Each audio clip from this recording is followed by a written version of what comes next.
Nesta aula, pessoal, nós vamos falar um pouco sobre os alelos múltiplos.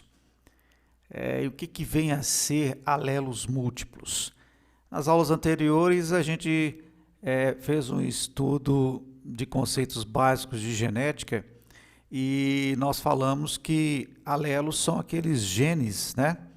Aquelas porções, aquelas partes do DNA que contém a informação para uma determinada proteína, ou seja, para uma determinada característica do indivíduo, e que nós temos normalmente dois alelos para cada característica que nós temos, que é um alelo vindo do pai e outro da mãe. Cada um vem num cromossomo ou em uma molécula de DNA, que são aqueles cromossomos homólogos, e ao se parearem 2 a 2, ou seja, ao ficarem um ao lado do outro, por isso que são chamados de alelos, nós vamos ter aí a expressão da característica genética. Aquele alelo que for mais forte expressará sua característica, aquele que for mais fraco será temporariamente reprimido. Aí nós teremos os alelos dominantes e recessivos. Bom, porém, na prática, na maioria das vezes, nós não temos apenas um gene para uma determinada característica ou dois genes para determinada característica, duas variedades do mesmo gene para determinada característica. É muito comum que os genes sofram muitas mutações e acabem aparecendo várias variações desses genes. E, portanto, ao invés de eu ter apenas duas variações, uma dominante e uma recessiva, podem ser que apareçam outras mutações, outras variações, o que leva à produção de uma nova proteína, de uma nova expressão genética. Então, é muito comum que eu tenha 3, 4, 5 ou mais variações de um mesmo gene para uma determinada característica, e dependendo de como que esses genes se combinam, nós podemos ter, então, a expressão de características diferentes que são determinadas por esses genes. Então, nós vamos ver aqui nessa aula de hoje como que pode acontecer, alguns exemplos desses genes que se expressam em 3 ou mais formas diferentes, que é o que caracteriza os alelos múltiplos. Um exemplo clássico e tipo de alelos múltiplos é o que acontece com a pelagem dos coelhos, né? Polialelia, porque são vários alelos, mais de 2 normalmente. O que acontece com a pelagem dos coelhos? Normalmente os coelhos eles têm pelagens variadas, e porém a cor da pelagem dos coelhos é determinada geneticamente. Se eu tivesse apenas duas variações do gene que determina a cor da pele dos coelhos, eu teria apenas duas cores possíveis. No entanto, eu posso ter mais de um tipo de cor de pele para coelhos, o que caracteriza, então, que eu tenho mais de 2 genes ou mais de 2 variações do mesmo gene para a cor da pele, determinando, então, essa característica. Tá? Então, quando eu tenho 3 ou mais formas fenotípicas diferentes se manifestando em decorrência da existência de 3 ou mais tipos de alelos diversos, né, para o mesmo locus, para o mesmo local gênico, eu tenho então um caso de polialelia ou alelos múltiplos. Então, o que acontece com os coelhos, por exemplo? Nós temos hoje caracterizado 4 tipos de coelhos de acordo com sua pelagem. Um tipo que tem pelagem escura, né? Acinzentada escura, que é um tipo que nós chamamos de agouti, tá? Que é esse coelho aqui de pelagem escura, tá? Nós temos um que tem uma pelagem mais acinzentada, mais clara, que nós denominamos de chinchila. E nós temos um de pelagem branca, mas com extremidades escurecidas, como as orelhas, o focinho, as patas, que nós chamamos de Himalaia. E temos aquele coelho totalmente branco, que é o albino. Essas características são determinadas pelos mesmos genes, porém com variações diferentes. É o gene que determina a cor da pele dos coelhos, tá certo? Então, o que aconteceu no caso dos coelhos? Com a adaptação e evolução, eles foram tendo variações desse gene, partindo de um gene selvagem C, tá? Inicial. Esse gene sofreu algumas mutações que levaram ao surgimento de um gene que caracteriza a pelagem chinchila, de um gene que caracteriza a pelagem Himalaia, e houve também uma alteração nesse gene que determinou a completa ausência de cor do pelo. Então basicamente esses genes selvagens sofreu então 3 mutações. Claro que permaneceu uma cópia desse gene selvagem, mas alguns desses genes sofreram mutações, gerando essas outras variações. E, da mesma forma que nós vimos até agora em outras aulas, existe uma relação de dominância entre os genes quando eles aparecem juntos. Se eu tiver 2 genes selvagens, por exemplo, eu tenho um indivíduo homozigoto e, consequentemente, ele vai ser só selvagem. Mas esse gene ele pode, em um indivíduo, estar presente ele está na presença de uma das outras 3 variações do gene. Isso vale também para os outros, né? Se eu tiver num chinchila, os 2 genes chinchila, claro que o indivíduo vai ser somente chinchila, mas pode ser que o indivíduo seja heterozigoto, né? Esteja com o gene chinchila na presença de outros. E assim por diante, valendo para o Himalaia e para o albino. Agora, como é que se dá essa relação de dominância entre esses genes? A relação de dominância desses genes se dá da seguinte maneira: esse gene selvagem é o mais forte de todos. Ele domina o chinchila, tá certo? E todos os outros dominam o chinchila, o Himalaia e o albino. Então, sempre que esse gene estiver presente, mesmo que tenha apenas uma cópia, o indivíduo será selvagem, terá a pelagem selvagem. Então, esse selvagem, que nós chamamos também de agouti, domina chinchila, Himalaia e albino. Tá? O indivíduo selvagem ele pode ser homozigoto ou pode ser heterozigoto para chinchila, pode ser heterozigoto para Himalaia ou pode ser heterozigoto para albino. Em todos os casos ele vai ser selvagem, vai ser agouti. Então, esse indivíduo, esse fenótipo selvagem, ele pode ter vários genótipos. Ele pode ser homozigoto, ele pode ser heterozigoto para chinchila, heterozigoto para Himalaia e heterozigoto para albino. Já o chinchila, ele na presença do selvagem, ele é recessivo, mas ele domina o Himalaia e domina o albino, tá? Então, para que o indivíduo seja chinchila, tá? Sendo que o chinchila domina o Himalaia e o albino, mas é recessivo na presença do selvagem, eu não posso ter selvagem no genótipo, senão o chinchila não aparece. Então, para ser chinchila, ele tem que ser homozigoto para chinchila, ou pode ser heterozigoto para Himalaia e albino. Tá? Então, o fenótipo chinchila ele pode ser homozigoto, ou pode ser heterozigoto para albino e heterozigoto para Himalaia e heterozigoto para albino. O Himalaia ele é recessivo na presença do chinchila e do selvagem, então ele não aparece, mas ele domina o albino. Então, para o indivíduo ser Himalaia, ele pode ser ter o fenótipo Himalaia, ele pode ser homozigoto, ter os 2 genes Himalaia, ou pode ser heterozigoto para albino, porque ele domina o albino. Já o albino é o mais fraco de todos, então ele é dominado por todos os outros. Para que o indivíduo seja necessariamente albino, totalmente branco, só há um genótipo possível, que os 2 genes sejam albinos. É o que acontece no albinismo de forma geral nos animais, né? É um gene recessivo que só se manifesta em homozigose.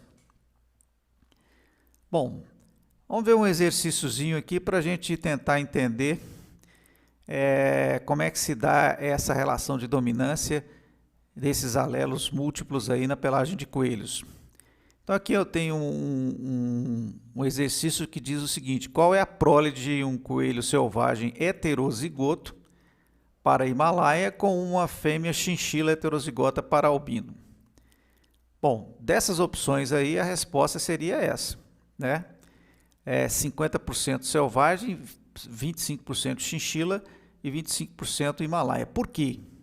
Olha lá o que o exercício está dizendo. Qual que seria o casal que foi cruzado? Um coelho selvagem, heterozigoto para Himalaia,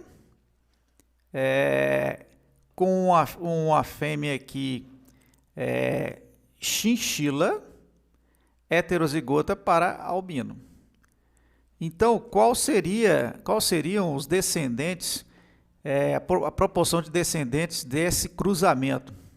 Se nós formos cruzar aqui os genes aleatoriamente aqui, os gametas aqui, lembrando lá da separação dos gametas, como já dizia os postulados de Mendel, né? Eu posso ter desse cruzamento aqui, ó, um coelho C maiúsculo CCH, que seria um coelho selvagem, um C maiúsculo CA, que seria também um coelho selvagem, tá? Poderia ter um coelho CH, que seria um coelho chinchila, já que o chinchila domina o Himalaia, e poderia ter um coelho CHCA, ou seja, um coelho Himalaia, porque o Himalaia domina o albino. Então, 2 dos possíveis descendentes aqui, dos 4 possíveis, seria o selvagem, o que dá 50%. Um dos 4 seria chinchila, o que dá 25%, 1/4. E um dos 4 também seria Himalaia, o que dá também 1/4. Então, por isso que nós temos essa proporção aqui possível desse cruzamento aqui, ou seja, a probabilidade de nascimentos desse cruzamento aí. Portanto, para que a gente defina qual a prole, qual seriam os descendentes de coelhos baseado na cor da pelagem, basta que a gente avalie, por exemplo, quais são os indivíduos que estão sendo cruzados. Eu posso partir dos pais para encontrar os filhos, ou posso dar num exercício, por exemplo, numa questão os filhos, e você encontra também quais seriam os possíveis pais.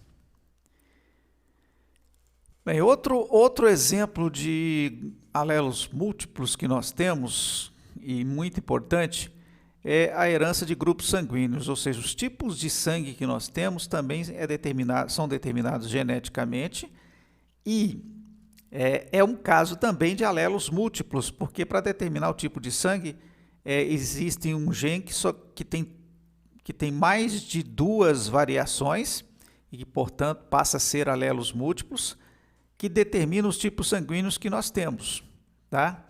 Existem dezenas de grupos ou tipos sanguíneos no nosso organismo, mas a gente tem alguns mais famosos e mais importantes, principalmente o sistema ABO, que inicialmente esse O era para representar 0, e nós vamos dizer por quê, mas ficou mais famoso como O.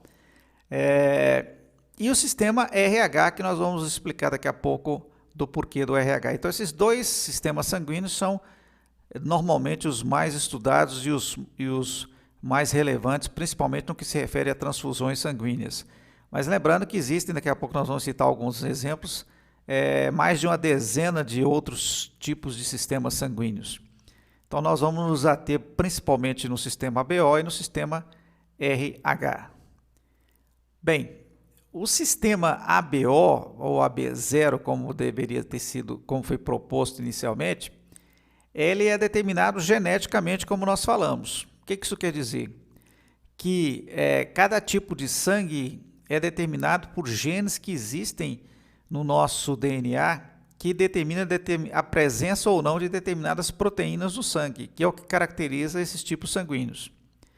Então, dependendo do tipo de proteína que você produz ou não, você pode pertencer a um de 4 grupos sanguíneos, A, B, AB ou O. E esses 4 grupos sanguíneos existem graças à presença de 3 variações de genes que vão determinar ou não a presença de algumas proteínas em nossas hemácias, nos nossos glóbulos vermelhos do sangue. Então, nós temos o gene I, é um gene ele foi designado como I porque se refere à imunoglobulina, tá? Ou seja, proteína do sangue, presente nos glóbulos sanguíneos, né? Então, nós temos 3 variações desse gene. Uma variação que nós chamamos IA, que é responsável pela produção de uma proteína que nós chamamos de A, que nós vamos falar daqui a pouco. Um gene IB, que é responsável pela produção de uma proteína B. E nós temos o gene I minúsculo, que no caso de quem tem apenas esse tipo de gene, ele não produz nem a proteína A, nem a proteína B. Então, teria 0 de proteínas do tipo sanguíneo correspondente ao sistema BO. Por isso que, inicialmente, a ideia era que fosse 0, mas ficou mais famoso como O aqui. Então, nós temos 3 variações desses genes. E para saber que proteína vai ser produzida ou não, aí vai depender de qual a combinação desses genes nós vamos receber dos nossos pais. Então, por exemplo, existe uma relação de dominância entre eles, assim como nós acabamos de ver para a pelagem dos coelhos.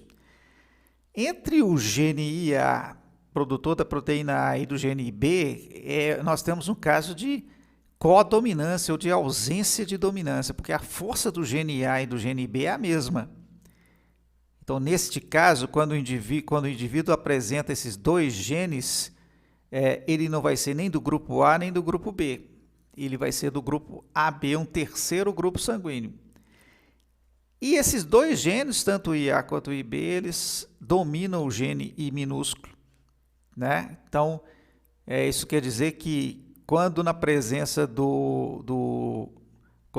o gene I minúsculo está na presença do A, ele não aparece, quando está na presença do B, não aparece também. Ele só vai aparecer quando ele estiver sozinho em homozigose, que esse genezinho determina o tipo sanguíneo O. Então, nós temos um gene que determina o grupo sanguíneo A, o gene IB que determina o grupo sanguíneo B. Para ter o grupo AB, eu preciso ter os 2 genes aqui, A e B, no mesmo indivíduo. E para ter o indivíduo O, ele só vai aparecer se estiver em homozigose. Então, nesse quadro aqui, nós temos possíveis fenótipos e genótipos do sistema BO. Os 4 fenótipos, né, que é o que aparece, os tipos sanguíneos, A, B, AB e O. E quais seriam os possíveis genótipos? Então, para ser A, ou ele é homozigoto, ou ele é heterozigoto para I minúsculo aqui. Para ser B, ele é homozigoto ou heterozigoto. Para ser AB, ele necessariamente tem que ser heterozigoto. E para ser O, ele tem que ser necessariamente homozigoto recessivo. Bem, mas como é que se dá essa história de tipos sanguíneos e que se reflete depois nas transfusões sanguíneas? Os tipos sanguíneos, a produção da proteína A e da proteína B e a relação de transfusões que existe entre eles é um conjunto de fatores que englobam fatores genéticos e fatores evolutivos. Então, por exemplo, nós acabamos de ver que aqueles genes IA e B, eles podem produzir uma proteína que está na superfície das hemácias. Então, aqui à esquerda, aqui, ó, essas bolinhas significam essas proteínas na superfície das nossas hemácias, que pode ser a proteína A ou a proteína B. O A e B é só para mostrar que elas são diferentes, tá?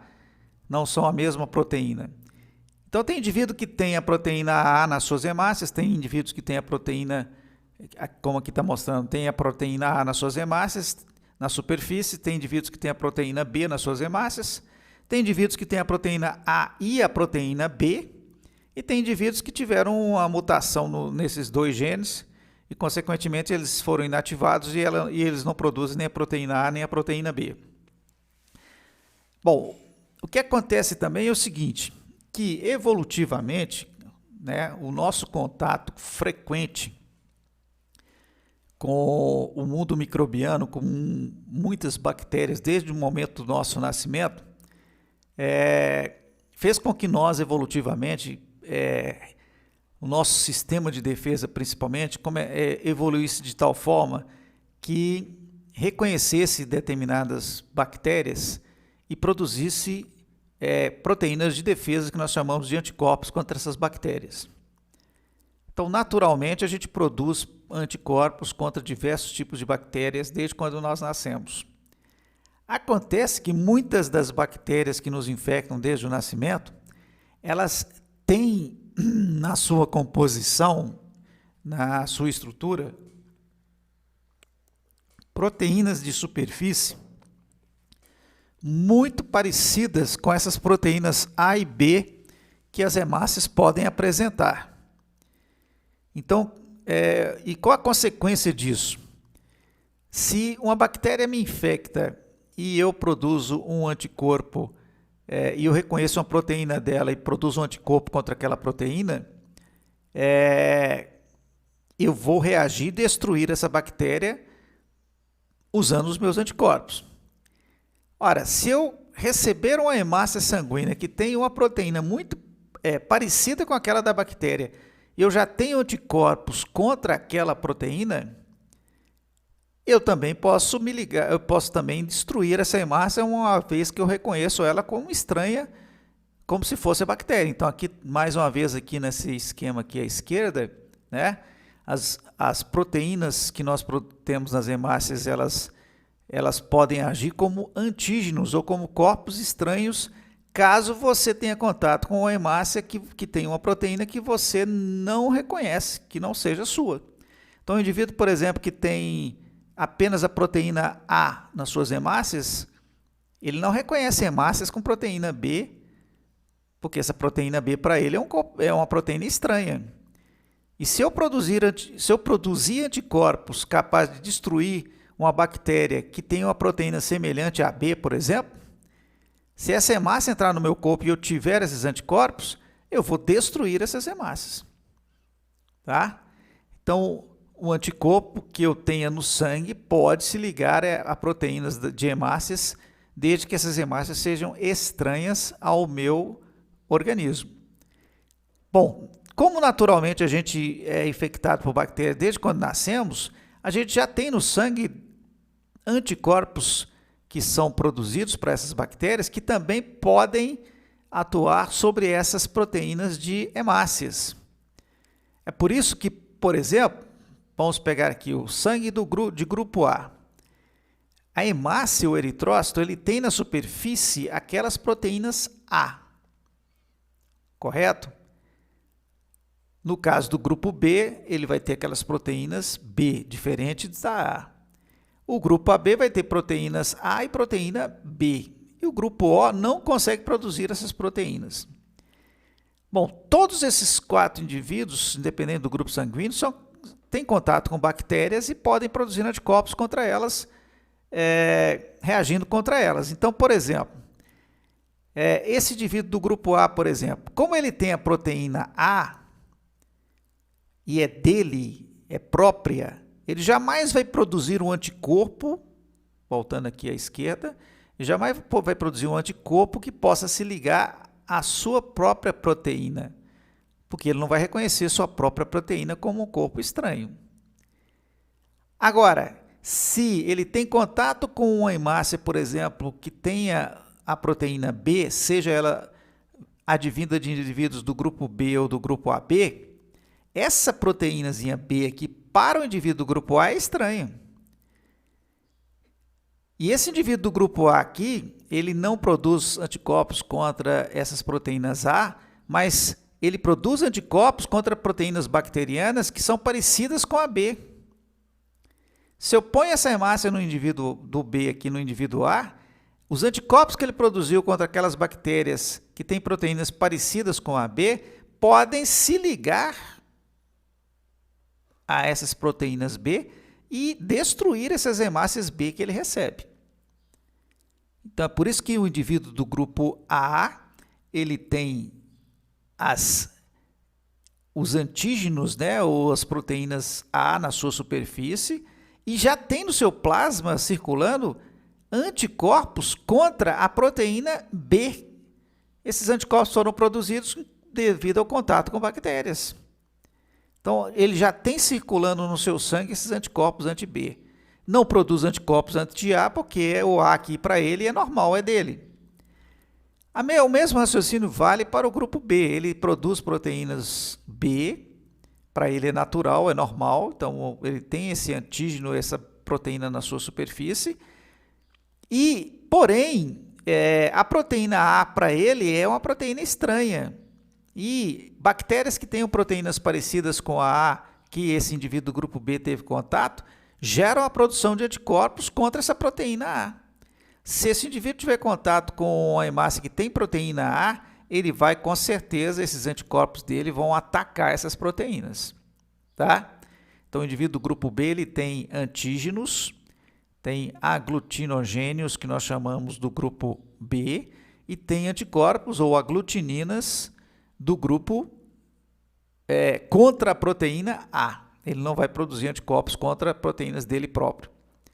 Já os do grupo B têm as duas proteínas, tem os dois antígenos. Então, para ele, as duas proteínas é natural, é normal. Independente de que bactérias ele entrou em contato, se essas bactérias têm proteínas semelhantes a A e B na sua superfície, ele jamais vai produzir anticorpos contra essas proteínas. Porque para ele essas proteínas são normais. Então esse indivíduo não produz, não tem no plasma anticorpos contra nem a proteína A nem a proteína B. Já o indivíduo do grupo O, né, ele, como nós vimos, ele não tem nenhuma das duas proteínas. Então, se ele tiver contato com bactérias que tenham proteínas semelhantes a A e a B, ele vai produzir anticorpos contra essas duas proteínas. E vai ter no seu sangue esses dois tipos de anticorpos, não tendo nenhum dos antígenos, nenhuma das proteínas na sua superfície, mas ele tem no sangue os dois anticorpos. Bem, um dos efeitos mais problemáticos, por exemplo, de nós termos uma reação entre um antígeno e um anticorpo no sangue, ou seja, o encontro de um anticorpo com um antígeno numa hemácia. Se eu, por exemplo, tiver o contato do grupo A, do sangue A com o B, eu vou ter encontro do anticorpo anti-B com a proteína B e do anticorpo anti-A com a proteína A. Então, esses anticorpos vão se ligar, olha o esquemazinho aqui já à esquerda abaixo, os anticorpos começam a se ligar às hemácias e eles têm capacidade de se ligar a mais de uma hemácia ao mesmo tempo. Isso vai formando uma rede onde as hemácias vão ficando grudadas pelos anticorpos. E aí as hemácias vão se juntando, vão se agrupando devido a essa reação, que é uma reação que nós chamamos de aglutinação. Aqui nós temos um desenho, uma foto real de um sangue aglutinado. Veja que as hemácias se concentraram em um único ponto dessa gota de sangue, porque aqui nós estamos tendo uma reação entre antígenos e anticorpos. E qual que é o problema dessa reação de aglutinação? É que quando você começa a aglutinar, a aglomerar as hemácias no sangue, você começa a obstruir os vasos sanguíneos, elas não conseguem circular direito, porque elas estão agrupadas e formando grandes agrupamentos sanguíneos, grandes coágulos sanguíneos. E essa obstrução dos vasos sanguíneos pode e normalmente leva à morte no caso de uma aglutinação em grande escala no sangue de um indivíduo. Esse é o grande problema das transfusões. Se ela for feita de forma errada, ela pode causar aglutinação no sangue de quem recebeu a transfusão e, consequentemente, matar o indivíduo. Por isso que, antes da gente ter conhecimento dos grupos sanguíneos, muitas vezes as transfusões que inclusive antecedem esse conhecimento dos tipos sanguíneos, elas não davam certo, né? E tinha momentos em que você fazia a transfusão de um indivíduo para o outro e isso não acontecia nada, e havia momentos em que você fazia a transfusão e acabava matando o indivíduo. Foi isso, inclusive, que motivou o estudo, né, dos grupos sanguíneos, porque verificou-se que provavelmente o sangue dos indivíduos não eram todos iguais. Então, pegando esse conhecimento sobre reação antígeno-anticorpo aqui e sobre a composição de antígenos e anticorpos dos 4 grupos sanguíneos do sistema BO, nós podemos fazer aqui uma relação de transfusão entre eles. E como é que seria essa relação? O esquemazinho aqui mostra o seguinte, vamos por parte. O sangue AB, por exemplo, por que esse sangue ele pode receber, as setas indicam a direção da transfusão, ele pode receber sangue dos outros 3 grupos sanguíneos e dele mesmo sem problema. Por isso que ele é chamado de receptor universal. Qual que é a questão aí? Bom, vamos relembrar lá. Grupo AB, ele tem as 2 proteínas na superfície, mas não tem anticorpos. Nenhum anticorpo.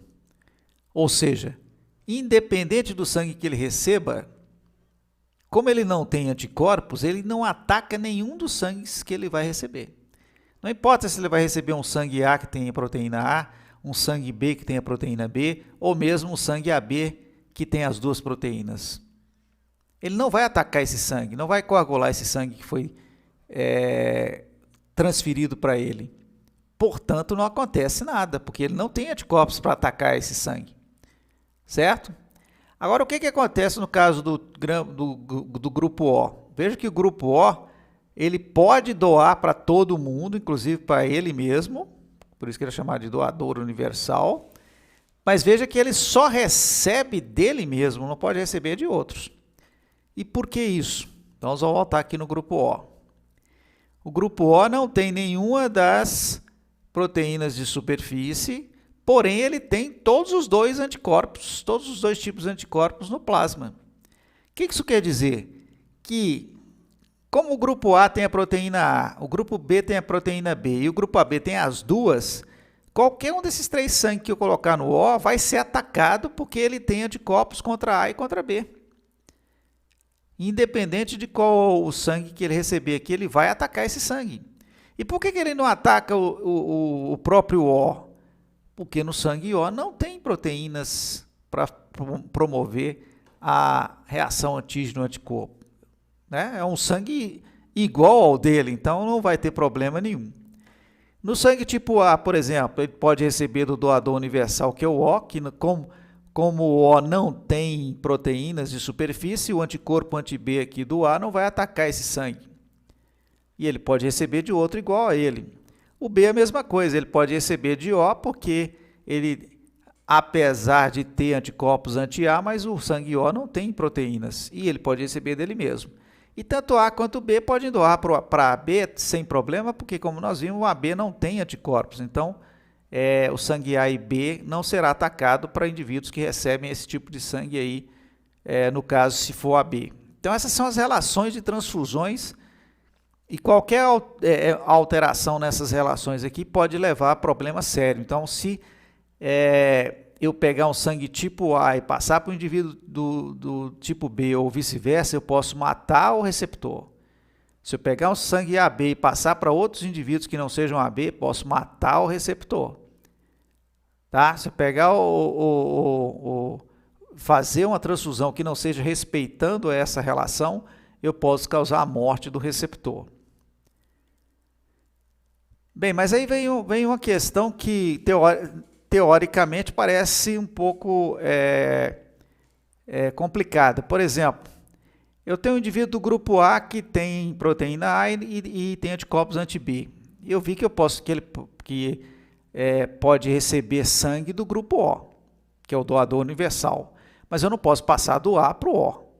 Quer dizer, como é que 2 indivíduos, um pode receber do outro, mas não pode doar para o outro? Que confusão que é essa, né? Aí nós vimos que, por que o O pode ser doado para o A? Porque como ele, apesar o sangue tipo O não tem nenhum dos anticorpos, nenhum das proteínas lá de superfície das hemácias. Então, o anticorpo anti-B que tem no A aqui não vai atacar proteínas nesse sangue porque não existe. Mas a gente viu que esse sangue O tem anticorpos contra A e B. Então, esses anticorpos não atacariam a proteína A desse indivíduo? Como que essa transfusão é possível? Né? Porque seria a mesma coisa aqui do inverso de A para B, né?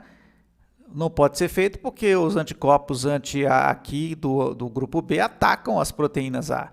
Mas por que eles não atacam a proteína A aqui quando o sangue O é transferido para A?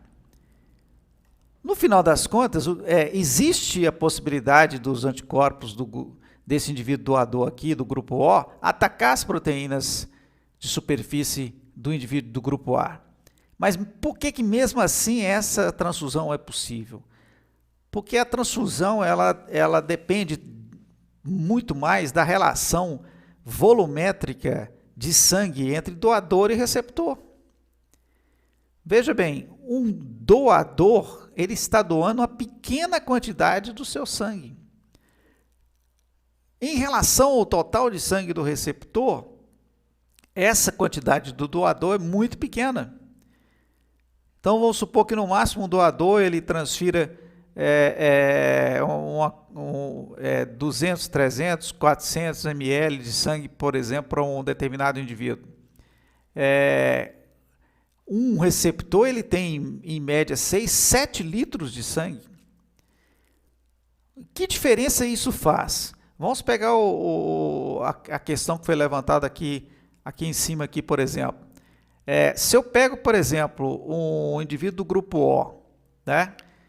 Vamos pegar aqui o próximo slide aqui. Se eu pego um indivíduo do grupo O e transfiro o sangue dele para o indivíduo do grupo A, claro que os anticorpos que tem aqui no sangue do grupo O, os anticorpos anti-A, podem atacar as proteínas A desse indivíduo. Porém, é muito pouco anticorpo, pouquíssimo anticorpo, se a gente considerar o volume de sangue que é doado e recebido, para muita hemácia no receptor. Então, mesmo que algumas hemácias sejam atacadas, a quantidade de hemácias atacadas por esses anticorpos do doador aqui é muito pequena em relação à quantidade que existe no receptor. Ou seja, não sendo capaz de promover uma aglutinação significativa que possa levar à obstrução de vasos sanguíneos e, consequentemente, à morte do hospedeiro, ou à morte do receptor, né? Melhor dizendo. Agora, por que no caso do A para o O isso faz diferença? Porque quando eu coloco o sangue tipo A no receptor tipo O, aí, apesar de eu ter uma quantidade de hemácias no doador menor que no receptor, mas como eu tenho uma quantidade de anticorpos aqui muito grande, porque aqui agora é doador, tá? E comparativamente às hemácias que estão vindas do doador aqui, o que esse sangue tipo O pode fazer? Ele pode, porque tem muitos anticorpos anti-A, ele pode simplesmente aglutinar todo esse sangue que ele vai receber. E se ele aglutinar esse sangue todo que ele vai receber aqui, aí sim ele pode obstruir os vasos sanguíneos, levando à morte do indivíduo que recebe. Então, resumindo, o sangue que mata é o sangue que está sendo doado. Se ele for totalmente aglutinado, só que quem morre é o receptor. Né? O sangue que mata é o que está sendo doado, mas quem morre é o receptor, porque o doador doou o sangue e o problema é de quem receber. Né? Então, se esse sangue doado não for aglutinado, ele não provoca nenhuma alteração no receptor. Mas se esse sangue doado for totalmente aglutinado, ele mata o receptor. Então, é o sangue doado que mata o receptor, mas quem vai morrer é o receptor. Né? Por isso que é possível fazer a transfusão de O para outros grupos, mas não é possível fazer a transfusão de outros grupos para O. Isso vale para as relações todas de possibilidade de transfusão que nós vimos lá atrás. Como é que a gente determina o tipo de sangue de um indivíduo? Existe um testezinho rápido, né, bem prático, cujo resultado pode ser visto na hora. Em poucos segundos você começa a ver o resultado, que é baseado nessa questão da relação de antígeno-anticorpo que nós temos nos grupos sanguíneos aí. Então, como que é feito o teste para determinar, por exemplo, o tipo sanguíneo do sistema BO? Eu pego uma lâmina de vidro, uma única lâmina de vidro, aqui tem 4 porque para mostrar os 4 possíveis resultados, mas basta uma lâmina de vidro. Eu pingo 2 gotas de sangue suspeito que eu quero analisar, caso você queira saber o seu tipo sanguíneo. Pingo 2 gotinhas de sangue e em cada uma das gotas de sangue eu pingo uma gota de soro anti-A em uma e soro anti-B em outra. Esse soro já é obtido comercialmente, você já tem o material com anticorpos anti-A, aqui o soro B com anticorpos anti-B. Então eu pingo soro anti-A em uma gota, soro anti-B em outra gota, do mesmo sangue, que é o sangue que eu quero saber que tipo que é. Bom, espero alguns segundos e logo eu vou começar a perceber ou não se vai ou não vai haver aglutinação no sangue, nessas gotas de sangue onde foram acrescentados os anticorpos. Então, se houver aglutinação, eu vou ver como que nessas gotinhas que tiveram aglutinação, eu vou ver o sangue aglutinado, um amontoado de grumos de sangue aqui, ó. Se não houver aglutinação, o sangue vai permanecer normal. Então, as hemácias todas espalhadas, homogêneas, um sangue normal. Bom, dependendo de qual é o resultado que pode aparecer quando eu acrescentar esse soro aqui com anticorpos nessas 2 gotas de sangue, eu posso ter 4 possibilidades de resultado, que são os 4 tipos sanguíneos do sistema BO. Então, nesse primeiro possível resultado aqui à esquerda, o que aconteceu? Quando eu pinguei o soro anti-A nessa gota de sangue aqui, houve uma aglutinação, e quando eu pinguei o soro anti-B aqui nessa outra gota aqui, não aconteceu nada. Que tipo de sangue seria esse? Tipo A. Por que tipo A? Olha, se eu coloquei anticorpos anti-A nele e houve aglutinação, é porque esse anticorpo encontrou um antígeno específico. Qual é o antígeno específico? A proteína A. Se eu coloquei o soro anti-B e não aconteceu nada, ele não achou o antígeno B. Então, esse sangue não tem antígeno B. Qual é o sangue que tem antígeno A, proteína A, e não tem a proteína B, o antígeno B? Sangue tipo A. Nesse outro caso, não aglutinou quando eu botei anticorpos anti-A e aglutinou quando eu botei anticorpos anti-B. Que sangue é esse? Por que B? Se eu coloquei anticorpos anti-A e não aconteceu nada, é porque não achou a proteína A. Se eu coloquei anticorpos anti-B e aglutinou, é porque encontrou a proteína B. Qual é o sangue que tem a proteína B, mas não tem a A? Sangue tipo B. Nesse terceiro possível resultado, todas as 2 gotinhas de sangue aglutinaram. Que sangue é esse? Por que a B? Se eu pinguei o soro com anticorpos anti-A e aglutinou, é porque encontrou a proteína A. Se eu coloquei anticorpos anti-B e aglutinou, é porque tem a proteína B. Qual é o sangue que tem as 2 proteínas ao mesmo tempo? Sangue AB. E no último possível resultado, nenhuma das 2 gotas de sangue teve aglutinação. Então, quando eu coloquei, que tipo de sangue seria esse? Por que ele é O? Se eu coloquei anticorpos anti-A e não aglutinou, porque não tem proteína A. Se eu coloquei anticorpos anti-B e não aglutinou, é porque não tem proteína B. Qual é o sangue que não tem nem proteína A, nem proteína B? O sangue O. Não tem nenhuma das 2. Bom, uma outra questão importante, né, além das transfusões que estão relacionadas aos grupos sanguíneos, é a possibilidade de usar esses grupos sanguíneos para determinar a paternidade de um indivíduo. No caso dos grupos sanguíneos, que até pouco tempo antes da genética molecular proporcionar os testes de paternidade genéticos, que são mais precisos, o tipo sanguíneo era muito utilizado para questões principalmente de discussão de paternidade. para determinar se o indivíduo era ou não o pai de uma determinada criança. Porém, é bom que a gente ressalte que os tipos sanguíneos, eles podem sim ser usados num teste de paternidade, porém, apenas em determinada situação. Por exemplo, o teste sanguíneo só tem utilidade para excluir paternidade e nunca para incluir, ou seja, pelo tipo de sangue, nós somos incapazes de dizer quem é o pai de uma criança.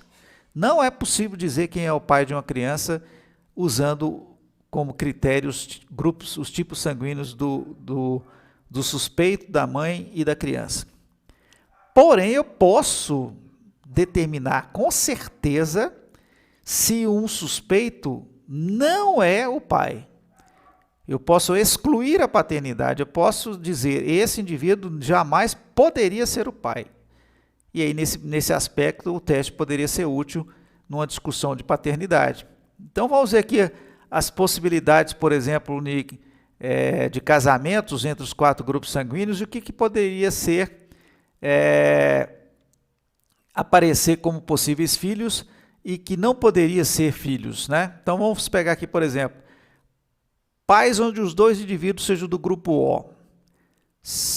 Nesse caso, você só vai ter o gene recessivo. Então, 100% dos filhos vão ser do grupo O. Então, se eu tenho uma mãe do grupo O, uma criança do grupo O, tá?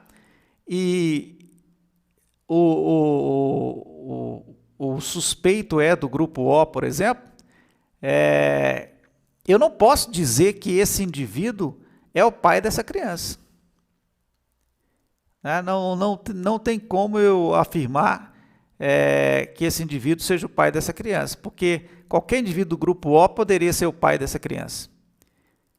Agora, do casamento aqui entre esses 2 indivíduos, jamais poderia nascer essas crianças aqui, ó.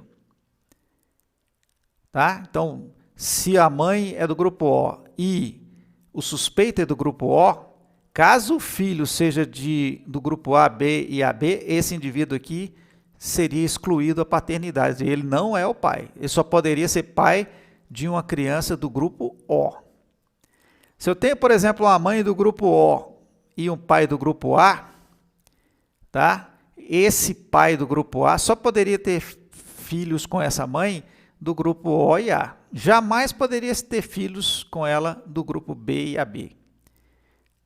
E assim por diante, pessoal. Então, A com A só pode ter filhos O, A jamais podem ter filhos B e AB. O com B só pode ter filhos OB, jamais A e AB. B com B só podem ter filhos OB, jamais A e AB. O indivíduo A com o indivíduo B podem ter filhos do grupo A, B, AB e O, ou seja, nesse caso aqui é mais complicado para o suspeito, porque ele jamais vai ser excluído a paternidade dele, porque no caso, ele sendo B e a mulher sendo A, pode ter filho de qualquer tipo de sangue, nesse caso é impossível você excluir a paternidade. Mas não é porque você não pode excluir a paternidade que ele também é o pai, né? Porque qualquer indivíduo do grupo B poderia ser o pai. Então, milhões de pessoas no mundo têm sangue, homens no mundo teriam sangue do tipo B, e não somente o suspeito. Então, não daria para afirmar que é ele. E aí, continuando, né? Um casal OAB só poderia ter filhos AB, jamais O e AB. Indivíduos A com AB não poderiam ter filhos O, B com AB também não pode ter filho O, e AB com AB também não pode ter filho O, tá? Então, nós podemos excluir a paternidade, mas jamais podemos afirmar quem é o pai. Nós podemos dizer se o suspeito não é. Podemos dizer categoricamente, pela avaliação sanguínea, que ele não é. Mas jamais podemos dizer quem vai ser realmente o pai. Não dá para afirmar quem é o pai. Mas em alguns casos dá para dizer que o suspeito não é o pai. Tá? Além dos grupos sanguíneos, para aumentar a chance de, num teste sanguíneo, você poder excluir paternidade, você pode incluir nos testes também os outros sistemas sanguíneos. Como eu falei para vocês, existem mais de uma dezena de tipos sanguíneos diferentes. Aqui eu só citei alguns exemplos de outros sistemas sanguíneos. Olha para vocês verem a quantidade de outros sistemas sanguíneos já conhecidos e estudados que nós temos. Então, quanto mais, por exemplo, eu avaliar outros sistemas, eu vou fechando o cerco nos possíveis pais e excluindo cada vez mais suspeitos, né? Mas nunca eu vou chegar num ponto que vai afirmar 100% quem é o pai. Mas eu vou, à medida que eu vou fazendo o teste com vários outros sistemas, eu vou também excluindo mais suspeitos, né? Fechando o cerco nessa questão da determinação da paternidade. Vamos ver alguns exercícios aqui para a gente tentar fazer um raciocínio sobre o que nós vimos até agora dos grupos sanguíneos do sistema BO. Então, por exemplo, nesse primeiro exercício aqui, no banco de sangue foram selecionados os seguintes doadores. Do grupo AB, 5 indivíduos. Do grupo A, 8 indivíduos. Do grupo B, 3 indivíduos. Do grupo O, 12 indivíduos. O primeiro pedido de doação partiu de um hospital que tinha 2 pacientes nas seguintes condições. Então, o primeiro paciente que estava precisando de sangue, ele possuía ambos os tipos de aglutinina no plasma. O segundo paciente possuía apenas um tipo de antígeno nas hemácias e a aglutinina B no plasma. Nós queremos saber aqui quantos doadores estão disponíveis para os pacientes A, 1, aliás, e 2, respectivamente. Qual seria a resposta? Então, para o paciente 1, nós teríamos desses doadores aqui 12 doadores disponíveis. Para o paciente 2, nós teríamos 20 doadores disponíveis. Por quê, pessoal? Vamos pegar aqui o paciente 1. Se ele tem os 2 tipos de aglutininas ou de anticorpos no plasma, qual é o tipo sanguíneo dele? Ele é do tipo sanguíneo O, porque eles têm os 2 anticorpos. Então, de todos esses doadores lá em cima, qual que poderia doar sangue para ele? Quem que pode doar sangue para um indivíduo do grupo O? Somente indivíduos do grupo O. Por isso que ele só tem disponível para ele 12 doadores. Os outros não servem. Já o paciente 2, ele possui apenas um antígeno, apenas uma proteína na hemácia e o anticorpo anti-B. Bom, se ele tem um anticorpo anti-B e tem uma proteína, essa proteína não pode ser a mesma do anticorpo. Então, a proteína que ele tem é a proteína A. Esse indivíduo, com certeza, é do grupo A. Né? Então, sendo do grupo A, quantos desses doadores aqui estariam disponíveis para ele? Um indivíduo do grupo AB pode doar para o grupo A? Não pode. A B não pode doar para ninguém, só para ele mesmo. Um indivíduo do grupo B pode doar para A? Não pode, senão vai dar incompatibilidade. Um indivíduo do grupo A pode doar para A? Pode, então esses 8 doadores podem. Um indivíduo do grupo B, aliás, O, pode doar para A? Com certeza, O é doador universal, então esses 12 também aqui pode. Então 12 mais 8, o paciente 2 teria 20 doadores disponíveis. Mais um exercíciozinho aqui. Um casal em que ambos os cônjuges, né, a mulher e o homem, têm tipo sanguíneo AB, quer saber o seguinte. Então, os 2 são do grupo AB. Quais os possíveis tipos sanguíneos dos seus filhos? Né? E qual a probabilidade de ter uma criança do sexo feminino com sangue do tipo AB? Então, vamos para a primeira questão aqui. Ó. Possibilidades. Então, como ambos são AB, tanto o homem quanto a mulher têm o genótipo IA e B. Os únicos filhos que eles podem ter seriam do grupo A, que poderia ser homozigoto ou heterozigoto. Aliás, do grupo A, homozigoto. Do grupo B, homozigoto, se nós juntarmos 2 indivíduos com esse mesmo genótipo. Ou então heterozigoto, ou seja, do grupo AB. Jamais pode ter filho do grupo O, porque se eles sendo do grupo AB, os 2, eles não têm o gene I minúsculo. Então, jamais poderiam ter filhos do grupo O, mas poderiam ter filhos de qualquer um dos outros 3 grupos. Qual a probabilidade de ter uma criança do sexo feminino com sangue do tipo AB? Bom, se nós fizermos um cruzamento de 2 indivíduos do grupo AB, nós vamos ver, por exemplo, que pode ter 25% de chance de nascer A, 25% de chance de nascer B e 50% de chance de nascer AB. Então, metade dos descendentes podem ser AB. E, para ser do sexo feminino, metade também, ou é homem ou é mulher, né? 50%. Como eu quero que as duas coisas aconteçam, seja mulher e AB, regra da multiplicação aqui do I, ó, um e outro ao mesmo tempo. Pego as duas probabilidades isoladas, multiplico e tenho a probabilidade de nascer mulher AB, 1/4. Mais uma questão. O avô paterno de uma mulher, né, o avô de uma mulher pertence ao grupo sanguíneo AB e todos os outros avós são do grupo O. Qual a probabilidade dessa mulher ser do grupo AB? Nenhuma, né? Porque se apenas um dos avós dela é AB e todos os outros são O, isso quer dizer que, no mínimo, um dos pais dessa mulher vai ser O, né? Porque 3 dos seus avós são O. Isso quer dizer que, no mínimo, um dos pais dela vai ser O. E se um dos pais dessa mulher é O, jamais esses pais poderiam ter filhos AB, porque para ter filhos, um indivíduo que tem um casal onde um dos indivíduos tem sangue O, jamais você vai ter sangue AB, por quê? Porque o indivíduo lá no casamento que seja O, ele vai ter só gene I minúsculo, então não terá gene nem IA nem IB para contribuir para um filho, ou seja, é impossível nascer um filho AB, por isso que a hipótese é nula.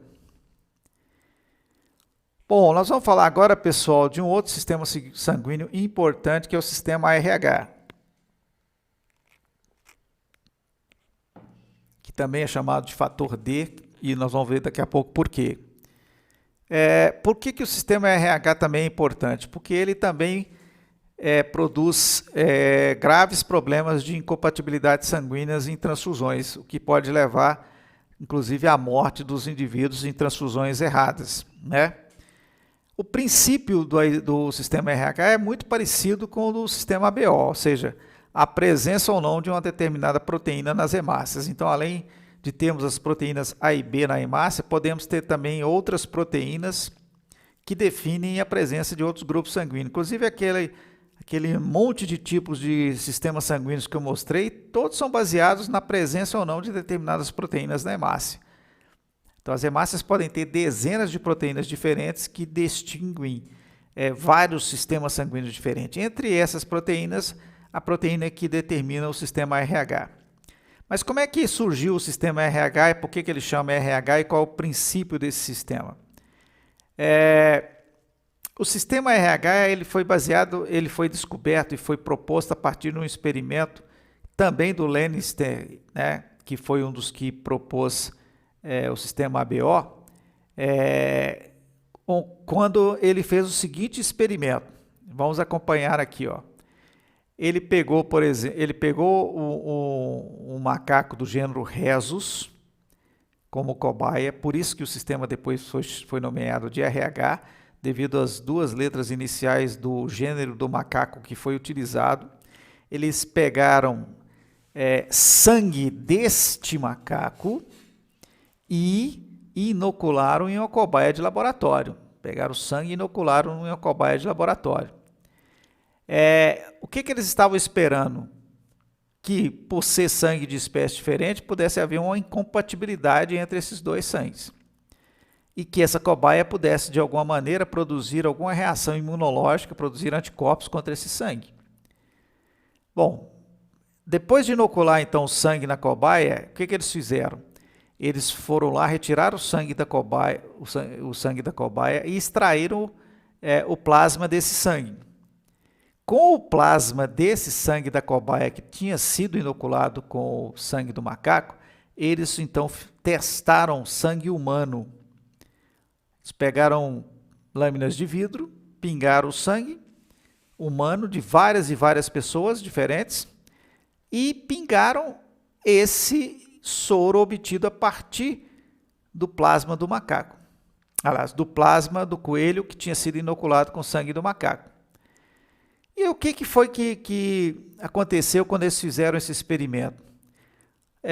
85% das amostras de sangue humano que tiveram contato com o soro do coelho, depois de inoculado com sangue do macaco, apresentaram aglutinação das hemácias. E cerca de 15% não apresentaram aglutinação nas hemácias. Qual a conclusão que eles tiraram desse experimento?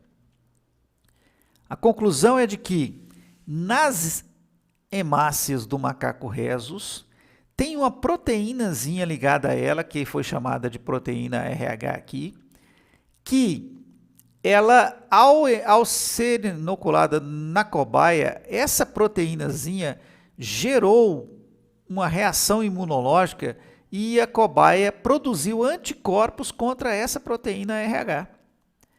Então, no soro do coelho, depois que foi extraído o soro que foi extraído do coelho, tinha então anticorpos anti-RH contra essa proteína do macaco. Quando foi colocado esse plasma em contato com o sangue humano, o que nós descobrimos? Que 85% das pessoas têm nas suas hemácias uma proteínazinha exatamente igual à do macaco. Por isso que essas pessoas são chamadas de RH positivas, porque elas têm nas hemácias uma proteínazinha exatamente igual à do macaco. Essa proteínazinha é produzida graças a um gene no DNA desses indivíduos que é responsável pela produção dessas proteínas.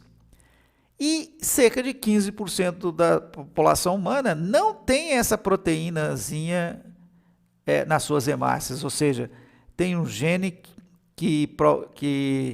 o gene para a produção dessa proteína ele está inativado, ele não consegue gerar, ele sofreu uma mutação e foi inativado, não consegue gerar essa proteína.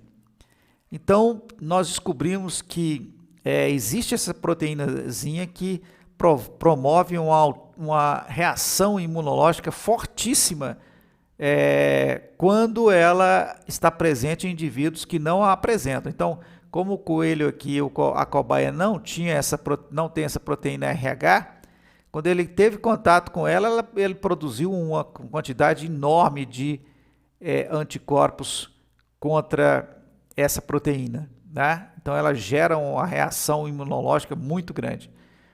Daí o risco de você ter transfusões erradas relacionadas ao RH, porque se você coloca sangue de uma pessoa que tem essa proteína no sangue de uma pessoa que não tem essa proteína, essa pessoa que não tem essa proteína vai fazer o que o coelho aqui fez.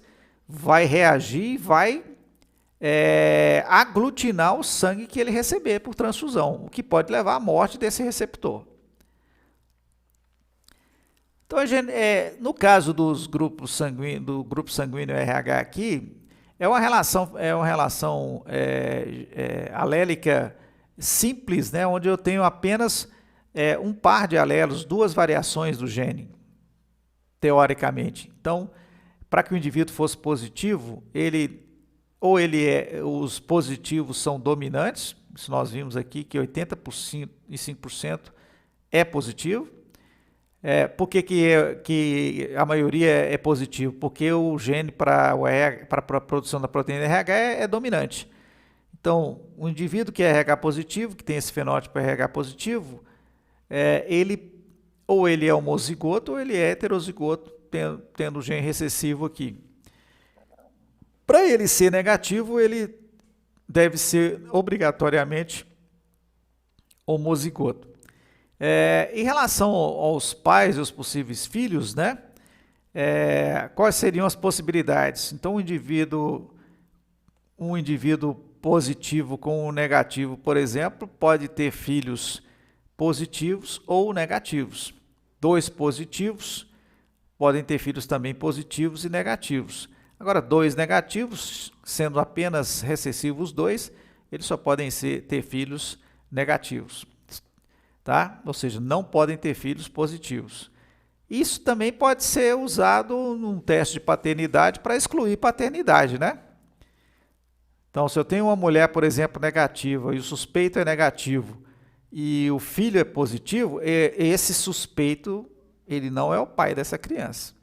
Eu posso excluir ele da paternidade dessa criança.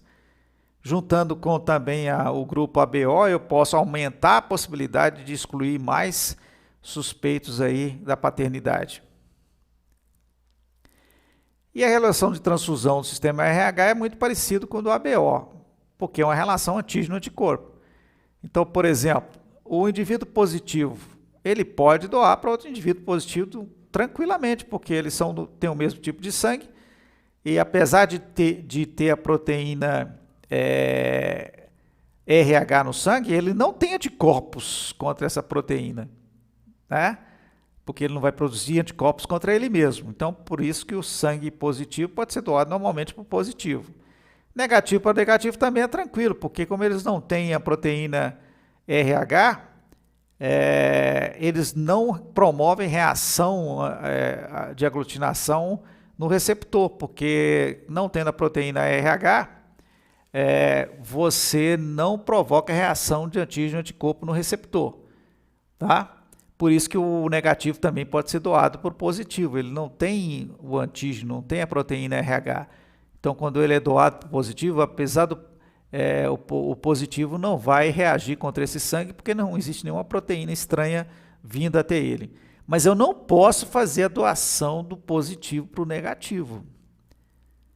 Porque se eu colocar a proteína RH do positivo no negativo, o negativo vai produzir anticorpos contra ela e vai aglutinar esse sangue, o que pode matar o receptor.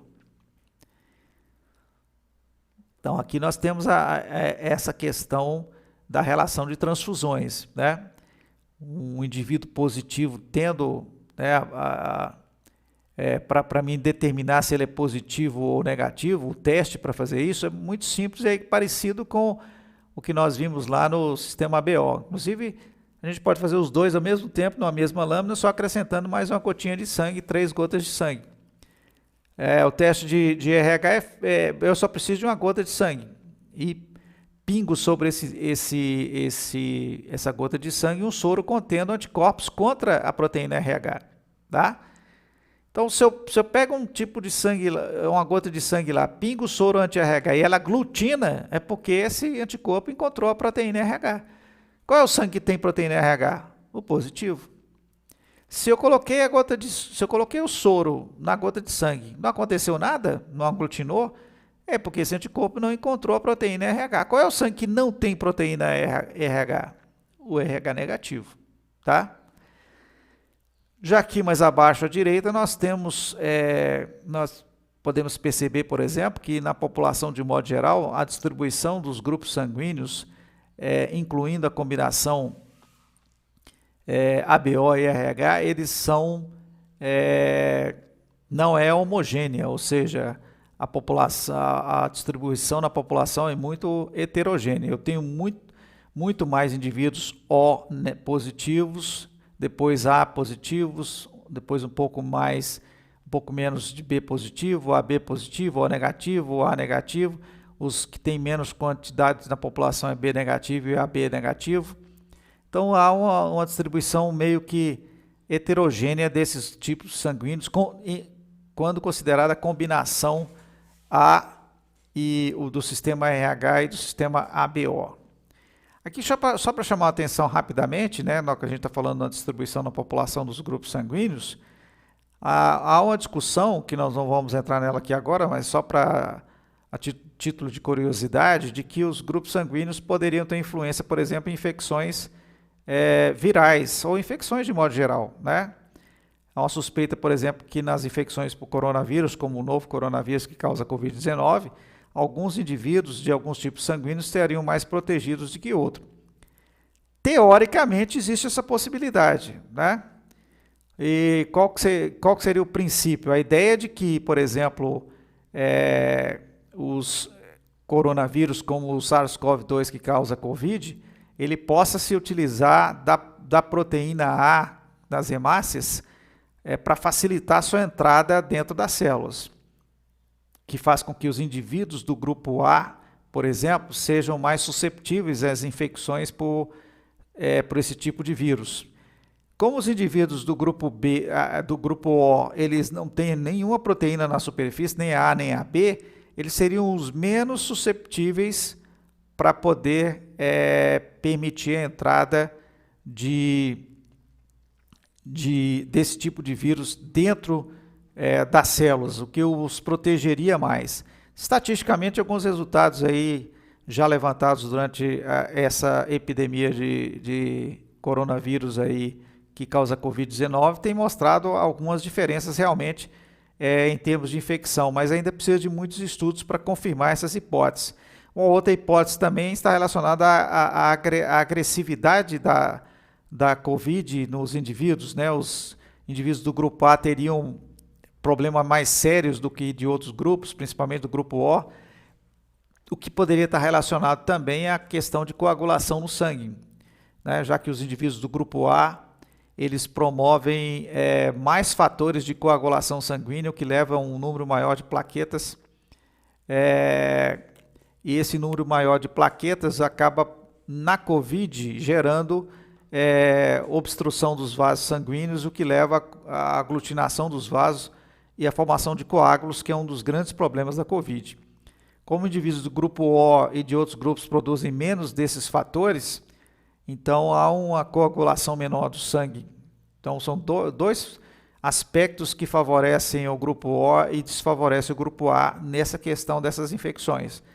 Mas em todos os casos ainda não há estudos conclusivos que possam confirmar que há um efeito significativo no tipo sanguíneo. Mas com certeza há, porque por ser indivíduos diferentes, tipos sanguíneos diferentes, com proteínas diferentes, com certeza os agentes infecciosos vão ter mais ou menos dificuldade para atuar sobre esses indivíduos devido às suas diferenças. Por que nós falamos de fator D no que se refere ao RH? Porque apesar da gente ter falado lá, mostrado que de forma mais simplista, que o RH positivo seria o homozigoto, heterozigoto e o negativo apenas recessivo, no fundo, o sistema RH não é definido apenas por um único par de genes diferentes, um dominante e um recessivo. Nós descobrimos, por exemplo, recentemente que o RH, o tipo sanguíneo RH, ele é determinado, no final das contas, por 3 tipos de genes diferentes, e não por apenas um tipo de gene. Esses 3 tipos de genes que ocupam locus gênico ou loci, né, os locais no cromossomo muito próximos uns dos outros, eles determinam o sistema RH. Esses genes foram chamados de C, D e E, tá? Para não confundir muito lá com o AB do sistema RH. E o que nós verificamos? Que apesar do sistema RH ser determinado por esses 3 tipos de genes, o gene D é o mais importante e o mais forte nessa história. É o dominante na história. Então, aqui eu tenho um caso de alelia, eu tenho um caso aqui, por exemplo, de trihibridismo, que nós vimos em aulas anteriores, mas que nesse caso aqui o gene D é o dominante sobre todos os outros genes, inclusive o C e o E. Por isso que é chamado de fator D, né? Porque o gene D ele determina uma produção maior da proteína RH do que os outros genes. Então, por exemplo, qualquer genótipo desse tríhíbrido aí, C, D e E, onde o gene D esteja em homozigose recessiva, qualquer um desses genótipos vai condicionar um indivíduo RH negativo, porque não tem o gene dominante responsável, o gene D dominante responsável pela produção da proteína RH. Mesmo que eu tenha o C dominante e o E dominante, como é o D que é o que determina a maior produção dessa proteína RH, sem a presença desse D dominante, o indivíduo não produz a proteína RH em número significativo para dar reação, principalmente em relação a reações antígeno-anticorpo. Agora, se eu tiver o gene D, apenas um gene D, seja ele pode ser que eu tenha apenas um gene D ou seja, ele esteja em heterozigose ou homozigose, eu tendo um gene D dominante, já é suficiente para produzir a proteína RH e o indivíduo ser, então, do grupo RH positivo. Mesmo que os outros sejam recessivos, quem domina é o gene D. Então, os genótipos possíveis aí seriam, né, D homozigoto dominante ou heterozigoto determina RH positivo e o D recessivo determina o RH negativo, tá? Muitas vezes você vai comprar um soro para fazer teste de tipo sanguíneo RH, no frasco vai vir escrito soro anti-D e não anti-RH, como era de se esperar, o que dá na mesma, né? Bom, outro fator importantíssimo relacionado ao RH, pessoal,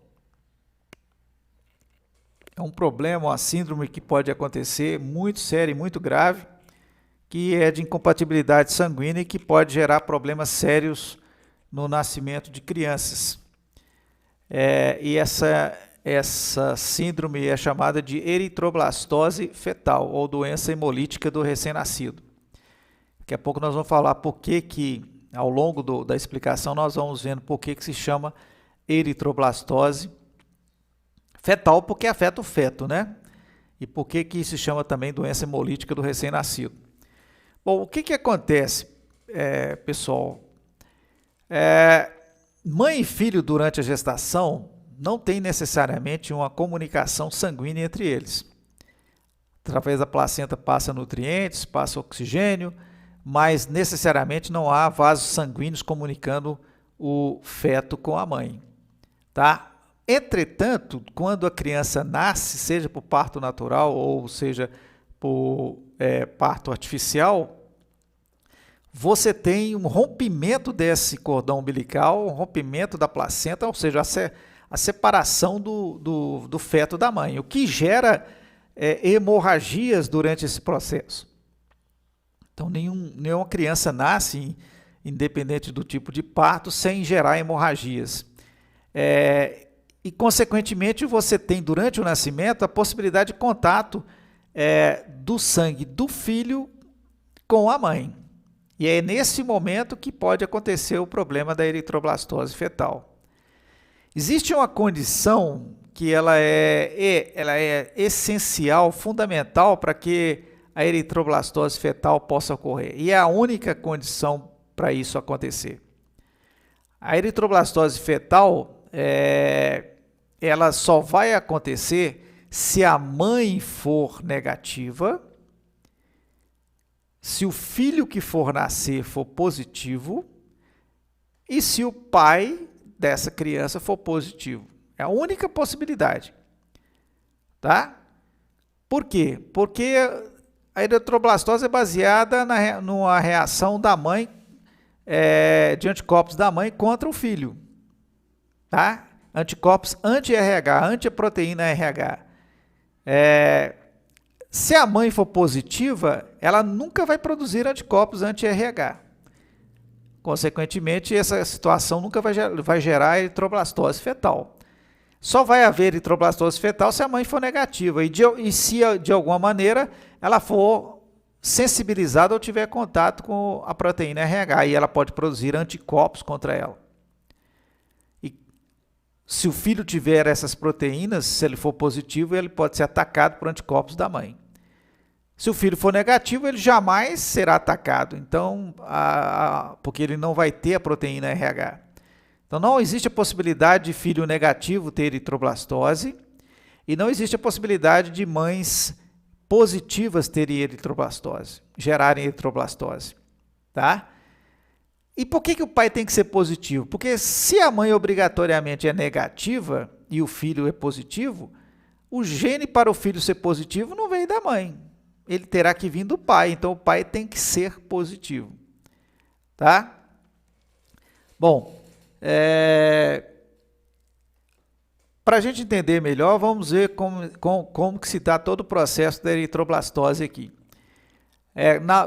Pensando que a mãe é negativa e que o filho é positivo, durante o nascimento da primeira gestação, do primeiro filho, na hora da separação do filho e da mãe, que gera essas hemorragias, pode ocorrer o quê? Hemácias do filho, já que ele é positivo, tem a proteína RH, hemácias com a proteína RH, elas acabem tendo contato com o sangue da mãe. Como a mãe é negativa, ela não conhece essa proteína RH. Se ela não conhece, ela vai produzir anticorpos contra essa proteína, como se ela estivesse recebendo uma transfusão de sangue positivo, mas ela é negativa. E a gente viu que, inclusive, pessoas negativas não podem receber, como elas não conhecem a proteína RH, se elas receberem sangue positivo, elas vão produzir anticorpos contra esse sangue. Então, a mãe ela é sensibilizada por essa primeira gestação de um filho positivo, porque ela não conhecia a proteína RH e passou a conhecer. E ela passa a produzir, então, anticorpos no sangue. Olha bem, apesar de a condição para ter eritroblastose, né, é que o filho seja positivo, o que vai acontecer? Esse primeiro filho positivo aqui, mesmo sendo positivo, jamais vai ter eritroblastose fetal. Por quê? Porque ele já nasceu. Ele sensibilizou a mãe, fez a mãe produzir anticorpos anti-RH, mas ele jamais vai ter contato com esses anticorpos da mãe, porque ele já nasceu. O grande problema vem a partir das próximas gestações. Se essa mãe tiver, por exemplo, mais um filho positivo, o que vai acontecer? Ela já foi sensibilizada inicialmente, na primeira gestação, por esse filho positivo, tem anticorpos no sangue já prontos contra a proteína RH, e se ela tiver mais um filho positivo, o que pode acontecer? Na hora do nascimento, que é o contato do sangue da mãe com o próximo filho positivo, recebe uma carga de anticorpos da mãe que vai parar na sua circulação sanguínea.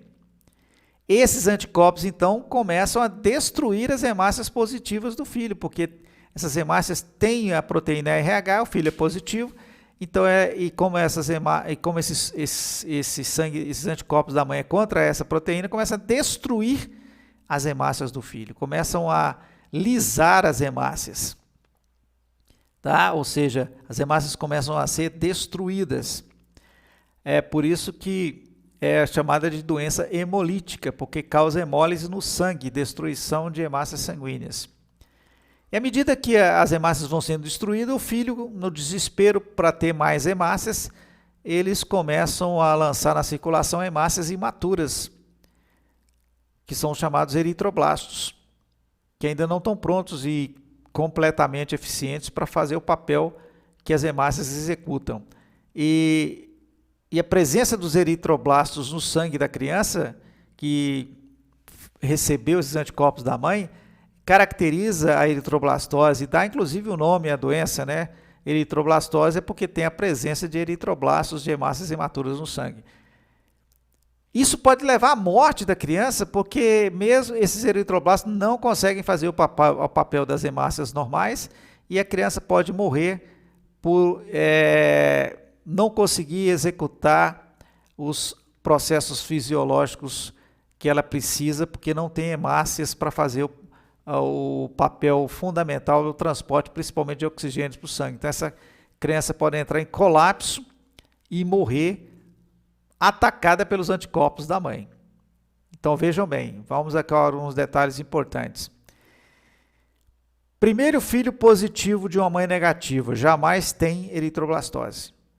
Por quê? Porque ele, quando nasceu, a mãe não conhecia a proteína RH, então ele, no sangue dela não tinha anticorpos, então ele nasceu sem problema. A partir do segundo filho, segundo, terceiro, quarto, ou seja lá qual for, que vier positivo, quando houver o nascimento e ele tiver contato com o sangue da mãe, ele vai receber os anticorpos que a mãe já produziu porque foi sensibilizada pelo primeiro filho. Então, o primeiro filho não tem eritroblastose, mas sensibiliza a mãe. O segundo filho tem eritroblastose justamente por causa do irmão dele que provocou essa produção de anticorpos da mãe.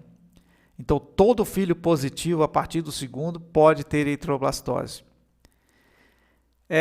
E quanto aos indivíduos negativos? os negativos jamais terão eritroblastose. Mesmo que a mãe já esteja sensibilizada, os negativos não tem problema. Porque os filhos negativos não têm a proteína RH na hemácia. Então, mesmo que ele receba anticorpos da mãe, esses anticorpos não têm o que atacar. Então, os filhos negativos jamais terão eritroblastose fetal. Bom, pessoal, o que se faz normalmente, a medicina faz para evitar a eritroblastose? Primeiro, durante o pré-natal é feito esses testes sanguíneos para determinar o tipo sanguíneo, principalmente o RH, do casal, né? Então, se, por exemplo, a mãe é negativa e o pai é positivo, há uma possibilidade de ter eritroblastose caso o filho seja positivo. Ah, mas o primeiro filho não vai ter problema, então para que eu vou preocupar? Eu tenho que preocupar com o primeiro, porque ele que sensibiliza a mãe. Se ele sensibilizar a mãe, todos os outros positivos correm risco. Então eu tenho que evitar que a mãe seja sensibilizada por qualquer filho positivo que ela venha a ter. Então o que a medicina faz?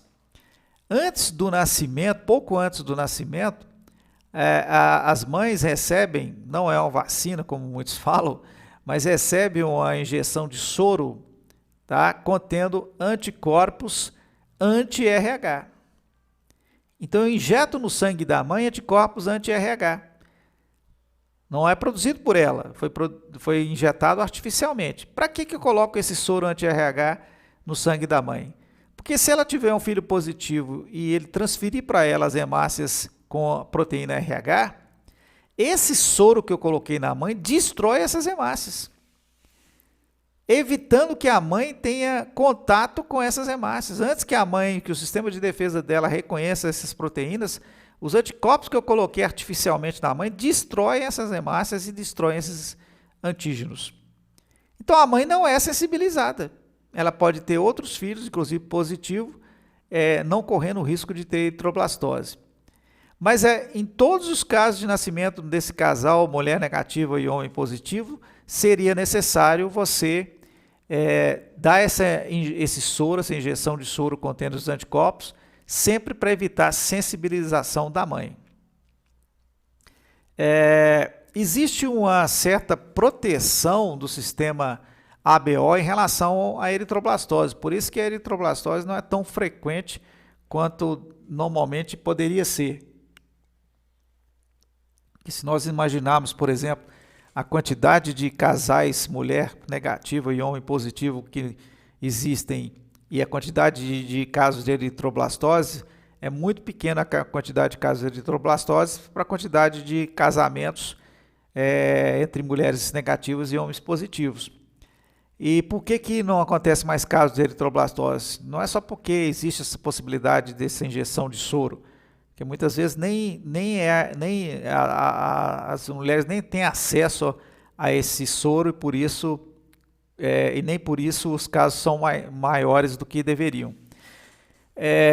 O que acontece é que o sistema ABO pode proteger as crianças de ter eritroblastose. É uma proteção cruzada, né, que o sistema ABO dá em relação à eritroblastose. Por que uma proteção? Como é que é essa proteção do sistema ABO? Vamos imaginar, por exemplo, né, que a mãe é negativa, RH negativa, está aqui negativo, e o filho, né, seja positivo, que é a condição para ter eritroblastose fetal. Tanto a proteína RH quanto as proteínas, a proteína RH quanto as proteínas do sistema ABO estão na hemácia, na mesma célula sanguínea, no glóbulo vermelho, no eritrócito. Quando eu pego, por exemplo, se eu tenho um filho positivo que é do tipo sanguíneo O e a mãe é do tipo sanguíneo A mãe ela tem anticorpos anti-B. Certo? Se eu colocar esse sangue, se ela tiver contato com esse sangue do filho, esses anticorpos anti-B destroem as hemácias desse filho porque ela tem a proteína B. Correto? Tem a proteína RH, mas tem a proteína B também. Tá, a proteína RH ela não conhece, porque ela é negativa, tá?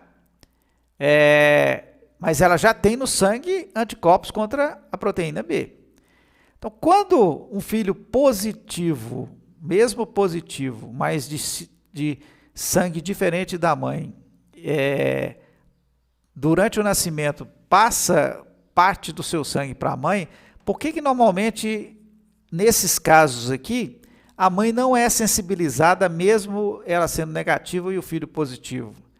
Porque quando as hemácias do filho chegam na mãe, elas são destruídas pela mãe imediatamente, porque a mãe já tem anticorpos anti-B que destroem as proteínas B e, consequentemente, as hemácias do filho. E quando destrói a hemácia, destrói também a proteína RH. Consequentemente, a mãe ela não tem contato com a proteína RH e não é sensibilizada. Então, de certa forma, o sistema ABO, a ação do sistema ABO está protegendo a mãe de ser sensibilizada por hemácias RH positivas. Tá? Então, em alguns casos, pode haver essa proteção do sistema ABO em relação ao RH. Como nós falamos, existem muitos outros sistemas sanguíneos, aqui só para citar mais um, também descoberto pelo Lannister, né? E um deles é o sistema MN. Esse sistema MN também é muito utilizado para identificação, determinação de paternidade, também na medicina legal, antropologia, como mais um sistema que pode ser usado para identificação de indivíduos, né? Bom, o sistema MN é interessante porque é um caso de codominância em sistemas sanguíneos, né? É um sistema onde você tem dois genes, um que produz a proteína M e outro que produz a proteína N, e só que esses genes, em termos de dominância, eles são genes codominantes, então eles têm a mesma força. Ou seja, eu tenho, no caso do sistema sanguíneo MN, 3 possíveis tipos sanguíneos, fenótipos. Ou seja, eu posso ter indivíduos M, homozigotos, indivíduos N, homozigotos, ou indivíduos MN, heterozigotos. Então, são genótipos possíveis para os possíveis tipos sanguíneos do grupo MN. E tudo baseado no mesmo princípio, né? A produção de proteínas na superfície das hemácias. No caso, essas proteínas foram chamadas de M e N. Então, mais um tipo sanguíneo que existe aí, entre dezenas que nós falamos que existe. Vamos tentar resolver aqui discutir aqui alguns exercícios para a gente tentar treinar um pouquinho essa questão aí dos grupos sanguíneos aí mais um pouco. Vamos pegar esse exercíciozinho aqui, ó. Mariazinha, criança abandonada, foi adotada por um casal. Um ano mais tarde, Antônio e Joana, dizendo serem seus verdadeiros pais, vêm reclamar a filha. No intuito de comprovar a veracidade dos fatos, foi exigido um exame de tipo sanguíneo dos suspeitos, né, dos pais, bem como de Mariazinha. Os resultados foram que Antônio, né, é B positivo, Joana, a esposa dele, é A negativa e a Mariazinha é O negativa.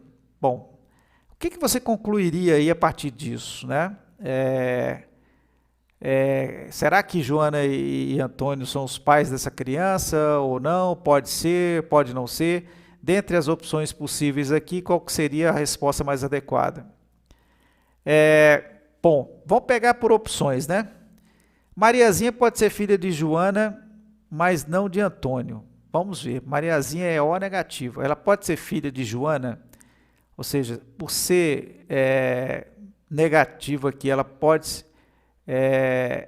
ser filha de Joana? Pode. Se Joana aqui for heterozigota, ela pode ser O, né? E poderia também ser negativa, porque Joana também é negativa. Ela pode ser filha de Antônio? Pelo sistema ABO, pode, se o Antônio for heterozigoto. Pelo sistema RH também pode, se o Antônio for heterozigoto. Então, pode ser filha de dos dois. Mas aqui está dizendo que ela não pode ser filha de Antônio, então não poderia ser essa opção. Mariazinha não é filha do casal. Não posso dizer, ela pode ser filha do casal. Pelos dados aqui, poderia. Mariazinha é filha do casal. Eu não posso afirmar isso porque, assim como o Antônio, existem vários homens B positivo, que poderia ser o pai dela. Aliás, Eu não posso afirmar necessariamente que Mariazinha é filha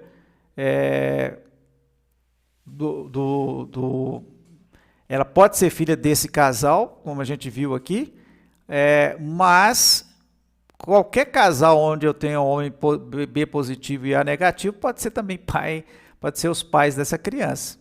Então não existe só esse casal que seja o homem B positivo e a mulher A negativa. Então eu não posso afirmar que é, tá? Na letra E, há a possibilidade de ser filha do casal? Possibilidade tem, mas eu não posso afirmar, justamente porque pode ter casais com a mesma constituição genética que poderia ser também os pais de Mariazinha. Mariazinha pode ser filha de Antônio, mas não de Joana. Nós vimos aqui em cima que pode ser filha dos dois. Então, aqui também não estaria certo. Tá bom? Um outro exercício aqui, né? Um homem de genótipo AB, MN e fator RH ali heterozigoto, o fator D, né? Casa-se com a mulher AB, MN, D e recessiva para o fator RH. Qual a probabilidade de vir a nascer desse casamento? Duas meninas do grupo A, a homozigótica, do grupo MN heterozigótica e RH negativa, né? Qual seria essa possibilidade? Aí eu tenho 3 sistemas sanguíneos, né? Então eu tenho que determinar a possibilidade da ocorrência de cada um deles nas meninas que vão nascer, determinar a probabilidade de ser menina para a gente determinar a probabilidade total. Então, qual a chance de nascer a menina homozigótica de um casal heterozigoto aqui, ou seja, um casal onde os dois são AB, ter uma filha A? 1/4 dos filhos desse casal poderiam ser A, assim como 1/4 poderia ser B e 50% poderia ser AB. Então, só 1/4 poderia ser homozigoto dominante. Do grupo MN, né, os dois são heterozigotos. Qual a chance dela nascer heterozigótica?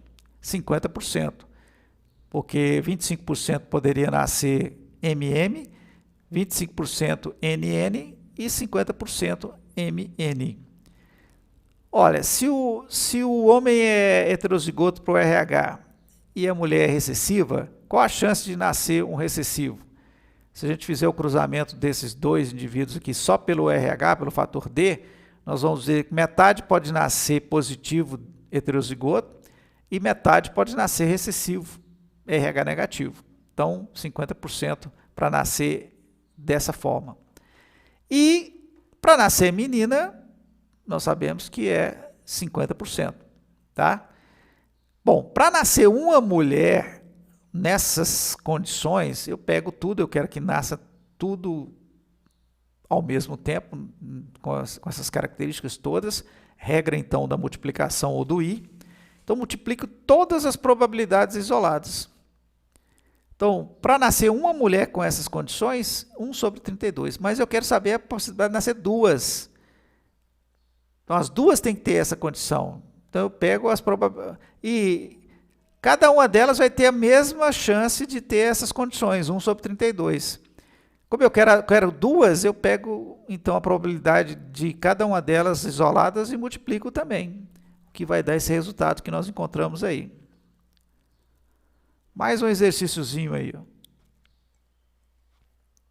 Casal, depois de uma gestação bem-sucedida, ou seja, o filho nasceu sem problema, perde o segundo filho por eritroblastose, então o segundo filho teve eritroblastose, e mais tarde volta a ter um filho bem-sucedido em uma terceira gestação. Aí pede para se indicar, respectivamente, o genótipo do pai, da mãe, do primeiro, segundo e terceiro filhos. Vamos ver qual que é a resposta aqui, ó. Bom, se nasceu uma criança com eritroblastose, lembrem lá, eu não posso ter dúvida de qual o genótipo dos pais. A gente viu lá que só é possível ter eritroblastose se o pai for positivo e a mãe for negativa, tá?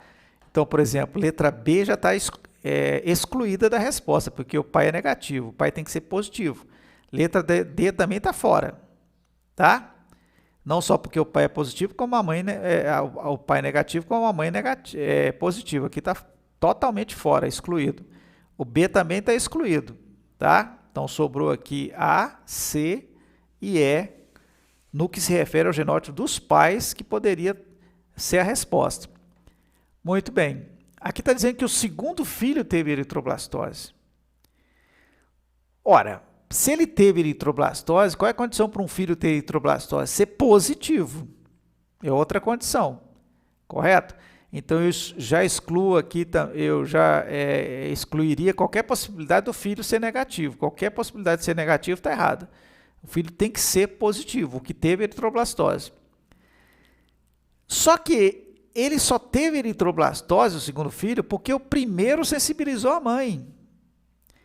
E para sensibilizar a mãe, o primeiro teria que ser também o quê? Positivo. Então, o primeiro filho teria que ser positivo. Qualquer relação aqui com negativo também excluiria o filho. Então, no final das contas, sobrou aqui até agora só a letra A e a letra E, né?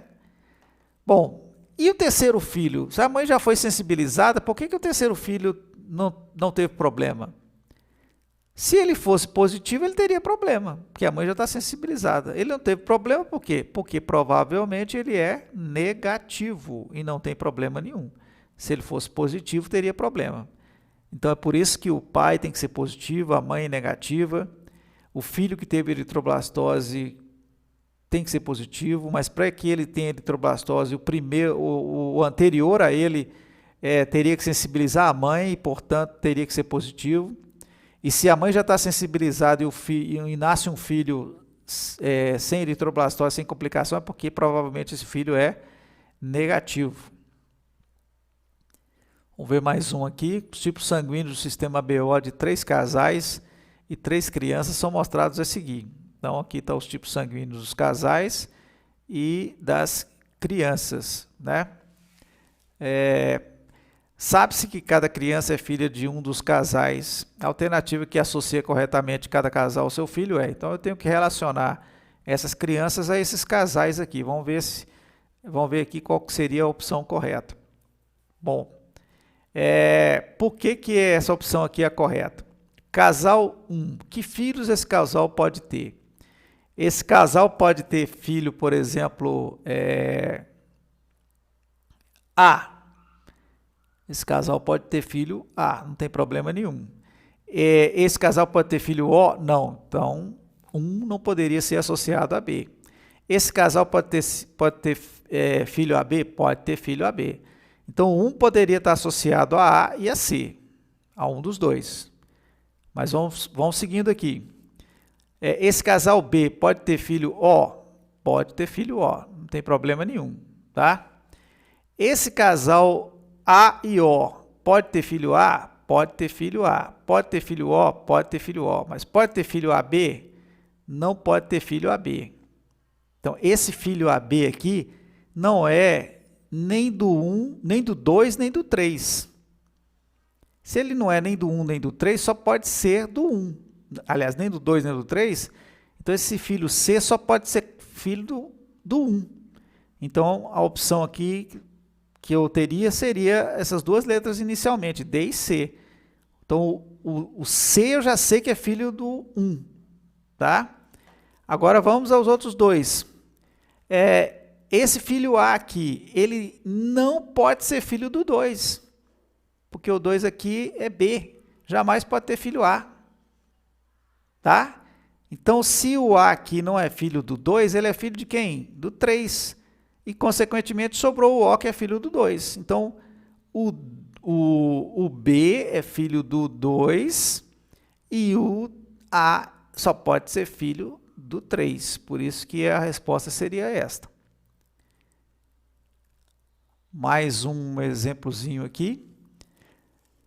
Para os grupos sanguíneos do sistema BO, existem 3 alelos comuns na população humana. 2 alelos A e B são codominantes entre si e o outro alelo O é recessivo em relação aos outros 2. Aí, de acordo com essas informações aí que nós falamos, podemos afirmar então o seguinte: são feitas 3 afirmações. E em seguida pergunta-se quais estão corretas. Está ou estão corretas.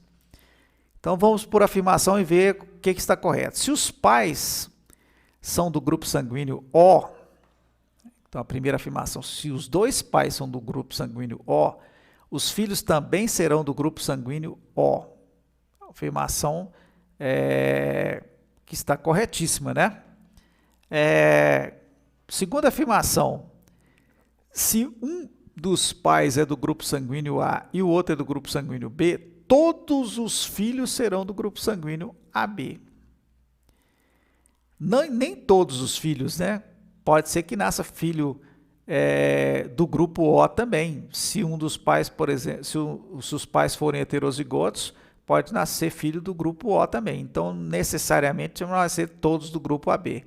Então, essa afirmação aqui não seria correta. Se os pais são do grupo sanguíneo A, os filhos poderão ser do grupo sanguíneo A ou O. Corretíssimo. Por isso que a opção é as afirmações 1 e 3 estão corretas. Mais uma questão sobre a afirmação que pede para assinalar a afirmação incorreta. E por que a última é que está incorreta? Vamos ler cada uma delas, né? Letra A. Pessoas pertencentes ao grupo sanguíneo B possuem aglutinogênio B, correto, em suas hemácias, e aglutinina anti-A em seu plasma, correto. Pessoas do grupo sanguíneo AB podem ser chamadas de receptores universais, correto, por não apresentarem nenhum tipo de aglutinina de anticorpos em seu plasma, correto também. Pessoas do grupo sanguíneo do tipo B podem doar sangue para pessoas com tipo sanguíneo B, correto, AB, que é o receptor universal, e podem receber de outro igual a ele, B, e do receptor universal, corretíssimo. Letra D, por que está errado? Pessoas do tipo sanguíneo O apresentam aglutinogênios do tipo A e B. Tipo O não tem proteínas no seu sangue, né? Então aqui está falando de aglutinogênios. Os aglutinogênios são antígenos. Ainda tem um outro erro grande aqui, que é falar que é aglutinogênio do tipo anti-A e anti-B. Aglutinogênio é antígeno, proteína, e não anticorpo, tá? Então esse termozinho aqui é que torna a questão errada. Se aqui tivesse aglutininas, a opção estaria certa. Então, o termo aglutinogênio aqui está errado. O tipo O não tem aglutinogênio, não tem antígenos. Mais uma aqui, né, de acordo com seus conhecimentos sobre transfusão sanguínea, complete as frases. Vamos ver aqui o que completa essas frases aqui, ó. Uma pessoa do grupo sanguíneo A pode receber sangue de A e de O e pode doar para A e AB. Letra B, uma pessoa do grupo sanguíneo B pode receber sangue de B e O e pode doar para B e AB. Uma pessoa do grupo sanguíneo O pode receber de O e pode doar sangue para todos os outros, é o doador universal. Letra D, uma pessoa do grupo sanguíneo O pode doar para todos os outros sanguíneos, mas só pode receber de O. Então, era só para você colocar aqui, completar aqui essas lacunas de modo a dar sentido às frases que já estavam semi-construídas, né? Mais um exercíciozinho aqui, ó. Alexander não sabe qual é o seu tipo sanguíneo, seu grupo sanguíneo, seu tipo RH. Entretanto, sabe que seu pai é A positivo e sua mãe é A positivo. E seu irmão é A negativo. Assinale a opção em que contém os grupos sanguíneos e os tipos sanguíneos de RH de RH que a Alexander pode ter. Então, vamos ver a opção correta aqui, ó. Por que essa correta e as outras estão erradas? Se o pai dele é A e a mãe é O, então ele pode ser A ou pode ser O, certo? Se a mãe é positiva, se o pai é positivo, a mãe é positiva, ele também pode ser positivo ou negativo, se os dois forem heterozigotos. Então essa opção já estaria correta. Por que as outras estão erradas? O tipo sanguíneo dele só pode ser A? Não, não pode ser, só pode ser A. Se o pai dele for heterozigoto, ele pode ter sangue tipo O, então já está errado essa primeira. É somente O? Não, porque o pai aqui é A, então ele pode ser A também. Letra D, A ou O, correto, né? Fator RH só positivo? Não, né? Se os pais forem heterozigotos, ele pode ser negativo. O sangue só O, já mostramos aqui que está errado. Então a opção correta seria a letra C. Bem, pessoal, esse aí foi apenas alguns exercícios, né, para a gente treinar um pouco sobre os alelos, os grupos sanguíneos. Eu vou deixar nos slides também outros exercícios aí nos slides que vou passar para vocês treinarem mais um pouquinho. E aqui a gente finaliza então essa nossa aulinha aí sobre grupos sanguíneos, que faz parte do tema que nós estávamos tratando lá, começamos a tratar de alelos múltiplos, tá ok?